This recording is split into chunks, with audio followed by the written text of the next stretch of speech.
لو تعرف أي مريض سكر لازم يشوف الكلام ده، في ساعة في يومه هي الأخطر على الإطلاق. لو مريض سكر بيفطر على أكل تقيل مرة واحدة، لا دي أخطر ساعة في اليوم كله. طب إيه اللي بيخلي الساعة دي خطيرة أوي كده؟ ببساطة شديدة هي أول ساعة بعد ما بنكسر صيامنا. علمياً بعد الصيام خلايا الجسم بتبقى جعانة جداً للسكر وبتمتصه بسرعة رهيبة. وهنا بنحصل المشكلة لما نفاجئ المعدة بأكل تقيل فجأة. طيب والحل بسيط جدا، لازم نمهد للمعدة بالراحة.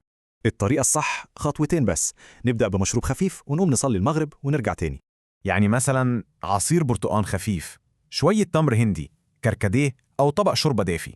بعد الفاصل ده الجسم بيكون اتهيأ ونقدر نكمل فطارنا بأمان. الخلاصة نبدأ خفيف، ناخد فاصل صغير وبعدين نكمل براحتنا. احفظوا الشرح ده وشيروه لكل مريض سكر تعرفوه. معلومة بسيطة زي دي ممكن تفرق جدا. اعملوا فولو عشان نصايح أكتر تحافظ على صحتكم وصحة حبايبكم.